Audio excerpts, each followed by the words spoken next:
জানাজা অংশ না নিলে কি গুনাহ হবে? কার্টুনে প্রাণীর ছবি দেখা কি নিষিদ্ধ? পীর মুরিদের বায়াত করা কি ফরজ? হিজাব পরে পারফিউম ব্যবহার করা কতটুকু ঠিক? ছবি তুলে সোশ্যাল মিডিয়া দেওয়া কি সম্পূর্ণ নিষিদ্ধ? ছেলেদের জন্য সোনা পরা কতটুকু কেন হারাম? স্ত্রী যদি নামাজ না পড়ে স্বামীর করণীয়? সুদ ভিত্তিক ব্যাংকে চাকরি করা কতটুকু জায়েজ? আচ্ছা, অফিসে জোহরের নামাজ একসাথে আদায় করলে হবে কিনা? আচ্ছা, টিকা বা ইনজেকশন দিলে রোজা ভেঙে যায় কিনা? দাঁড়িয়ে পানি পান করা কি হারাম নাকি মাকরুহ? দাঁড়িয়ে পানি পান করা এটা মাকরুহে তানজিহি, অর্থাৎ অপছন্দনীয়। রাসূল সাল্লাল্লাহু আলাইহি ওয়াসাল্লাম এই কাজটি পছন্দ করতেন না।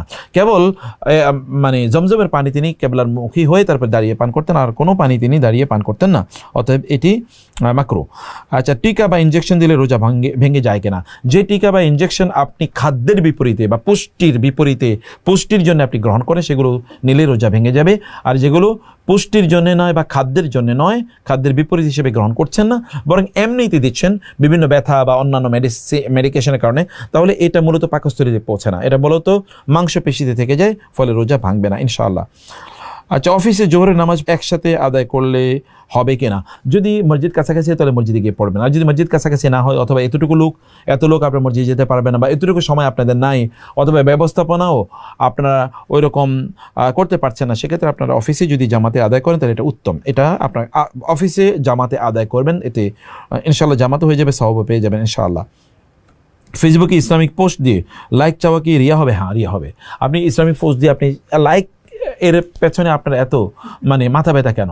আপনি তো পোস্ট দিয়েছেন আল্লাহ সন্তুষ্টির জন্য, অতএব আপনি কে লাইক দিল, কেন দিল না লাইক, এটা নিয়ে বারবার আপনার প্রচণ্ড মাথা ব্যথা, তাহলে বোঝা যাচ্ছে যে আপনি এটা মানুষকে দেখানোর জন্য করছেন, তাহলে এটা রিয়া, অতএব এটা করবেন না। আর যদি এমন কোনো যদি এমন কোনো অবস্থা থাকে বা এমন কোনো প্রবণতা থাকে, তাহলে বরং ফেসবুকিং আপনি বন্ধ করে দেন, সেটা আপনার করার দরকার নেই। আপনার পোস্ট কম দেখলেও আল্লাহ তাআলা আপনাকে সওয়াব দেবেন, যদি আপনার নিয়ত পরিশুদ্ধ থাকে ইনশাআল্লাহ।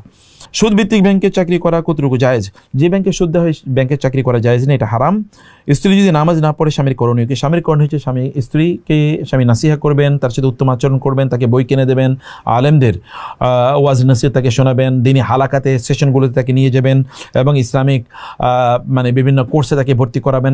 এরপরে যদি তার পরিবর্তন না হয়, তাহলে তিনি তার থেকে প্রয়োজনে সেপারেশনে তিনি চলে যাবেন ইনশাআল্লাহ, কিন্তু তিনি তাকে পরিবর্তনের জন্য চেষ্টা করবেন, তার দাওয়াতি প্রজেক্ট বানাবেন স্ত্রীকে, যে আমি তাকে দাওয়াত দিয়ে তাকে জান্নাতের পথে নিয়ে আসতে চাই ইনশাআল্লাহ। ছেলেদের জন্য সোনা পরা কতটুকু কেন হারাম? ছেলেদের জন্য স্বর্ণ পরা হারাম আল্লাহ এবং আল্লাহ রাসূল বলেছেন, ব্যাস, এর বাইরে আর কোনো কিছু নাই। আপনি বলুন তো, আল্লাহ তাআলা কেন আপনাকে মুসলিম হিসেবে সৃষ্টি করেছেন? আপনি তো কাফের হিসেবে সৃষ্টি করতে পারতেন। আল্লাহ সুবহানাহু ওয়া তাআলা বা আল্লাহ রাসূল যেটা বলেছেন ওই ব্যাপারে আর কোনো কথা নাই। এতটুকু এক নম্বর কথা। 2 নম্বর বিষয় হচ্ছে যে পুরুষরা যদি স্বর্ণ পরা শুরু করে দেয়, তাহলে কি অবস্থা হতে পারে? মহিলারা স্বর্ণ পরে এইটা থেকেই তো আমরা বিপদের মধ্যে আছি, তাই না? যে সারা পৃথিবীতে কি পরিমাণ সোনার দাম কেমন হু করে বেড়ে যাচ্ছে। পুরুষরা যদি পড়া শুরু করে তাহলে কি অবস্থা হবে? 3 নম্বর বিষয় যে এগুলো যুক্তি। 3 নম্বরে নারীরা স্বর্ণ যখন পরে তারা তো ঘর থেকে কম বের হয়। আপনি পুরুষ স্বর্ণ পরে ঘর থেকে বের হতেন, তখন কি হতো? ছিনতাইকারী, ডাকাত, চাঁদাবাজি, দিনে দুপুরে সকালে রাতে গহীন অন্ধকারে আপনি যখন রাস্তা দিয়ে বের হতেন, তখন আপনি কিন্তু হাইজ্যাকারের অথবা কিডন্যাপারের অথবা ধরেন ডাকাতের কবলে আপনি পড়ে, আপনার স্বর্ণ যেত, জীবনও যেত। বুঝেন না এটা? অতএব এটা তো আপনার জন্য কল্যাণকর। 4 নম্বর হচ্ছে যে স্বর্ণ যখন পুরুষরা পড়বে, তখন তাদের শারীরিক এখানে বিভিন্ন ধরনের প্রবলেম তৈরি হবে, কারণ এটা তার জন্য না, এটা তার জন্য না। আল্লাহ তাআলা জান্নাতে আপনাকে পড়াবেন, অতএব দুনিয়াতে না। আর বাকিটা আল্লাহ সুবহানাহু ওয়া তাআলাই ভালো জানেন। মৃত ব্যক্তির নামে কোরআন খতম দিলে কি সওয়াব তার কাছে সওয়াব পৌঁছায় না? আল্লাহ তাআলা তো মৃতর জন্য কোরআন নাজিল করেন না, কোরআন নাজিল করেছে জীবিত ব্যক্তিদের জন্য।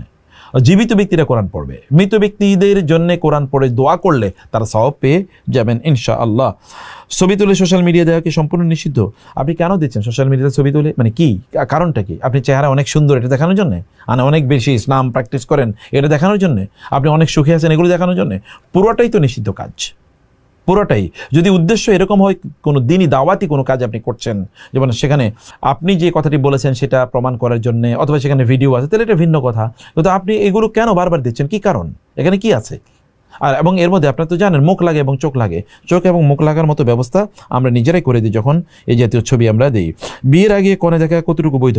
কনে তো দেখতেই পারবেন আপনি, রাসূল সাল্লাল্লাহু আলাইহি ওয়াসাল্লাম বলেছেন তোমরা ভালো করে কনে দেখে নাও যাকে তোমরা বিয়ে করবে, কারণ এটা তোমাদের ভালোবাসা বাড়িয়ে দেবে।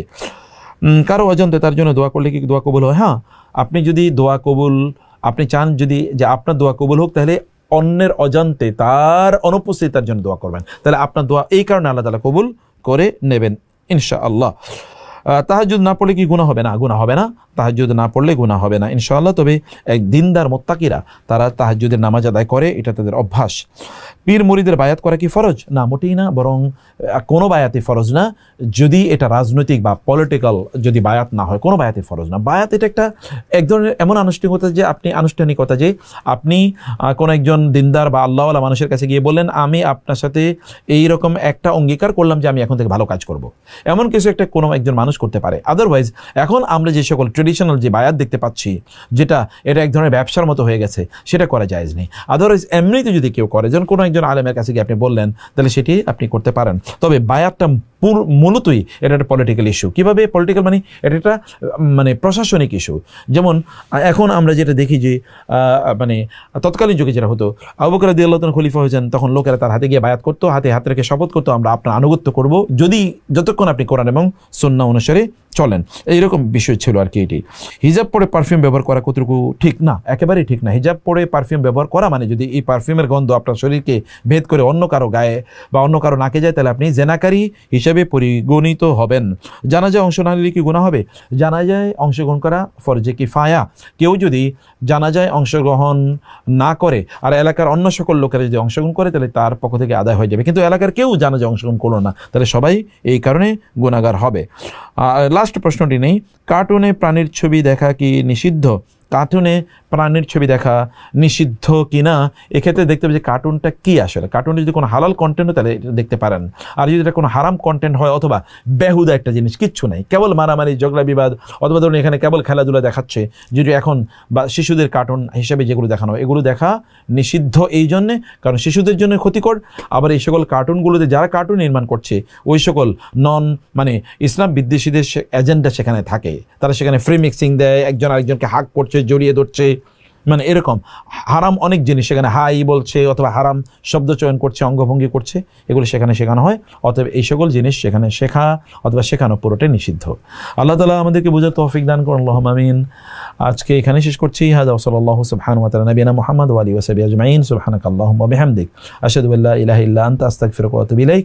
ওয়া আসসালামু আলাইকুম ওয়া রাহমাতুল্লাহি ওয়া বারাকাতুহু।